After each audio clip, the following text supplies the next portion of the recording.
ජීවිතය කියන්නේ හරියට අපි හිටවෙන අරලිය පැලයක් වගේ දෙයක්. මුලින්ම ඒක පොළවට අල්ලන්න ටිකක් වෙලා යනවා.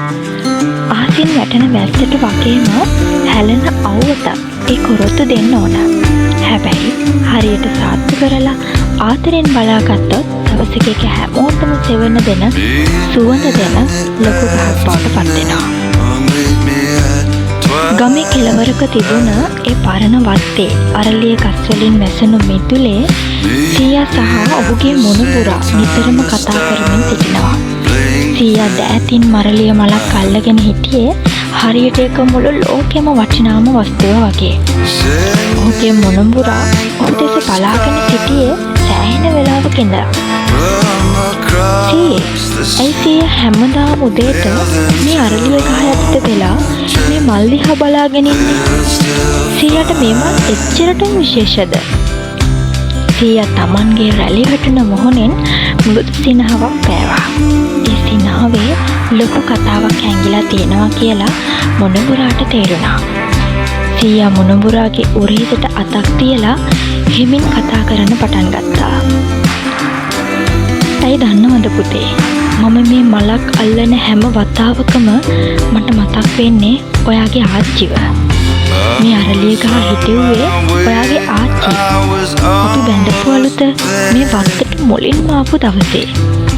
ඒ කාලේ මේ වත්තේ තිබුණේ කටු පඳුරු විතරයි. හැමෝම කිව්වා මේ කිසිම දෙයක් හිටවන්න බෑ කියලා. හැබැයි ඔයාගේ ආච්චි අධෛර්යමත් උනේ නැහැ. එයා කිව්වා ආදරෙන් සලකනවා නම් වැලි පොළවෙත් මල් පිපෙනවා කියලා.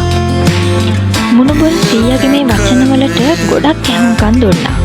ඔහුට හැඟුණා සීයා ඒ කියන්නේ Tamanගේ මුළු ජීවිතේම අත්දැකීම් කියලා. පුතේ, එයා මේ පැල හිටවලා හැමදාම උදේටයි හවසටයි වතුර දැම්මා. සමහර දවස්වලට වතුර නැති වුණාම Taman බොන්න තියාගත්ත වතුර ටිකත් මේ පැලේට දැම්මා. එයා ඒ පැලේට ආදරය කළා හරියට Tamanගේම දරුවෙක්ට වගේ. කාලයක් යනකොට මේ පැලේ ලොකුවට වැවුණා.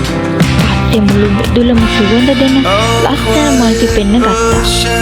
අපි දෙන්න හවසට මේ ගහ යට ඉඳගෙන කතා කරනවා, hina වෙනවා.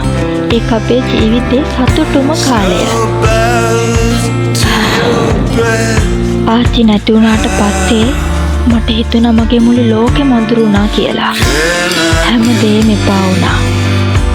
හැබැයි හැමදාම උදේට මම මිදුලට එනකොට මේ අරලිය මල් පිපිලා තියෙනවා දකින්නකොට මට හිතෙනවා ආච්චි තාමත් මාත් එක්ක ඉන්නවා කියලා.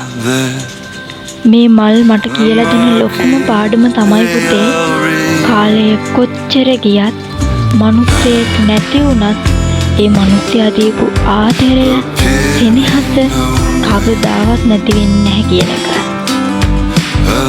මුණුබුර සීයාගේ අත තවත් අදින් අල්ලගත්තා.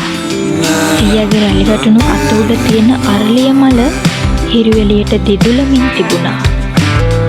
ඒ මොහොතේ ඔහුට තේරුණා සැබෑ ආදරය කියන්නේ මිල මුදල්, යාන වාහන විතරක් නෙවෙයි කියන එක.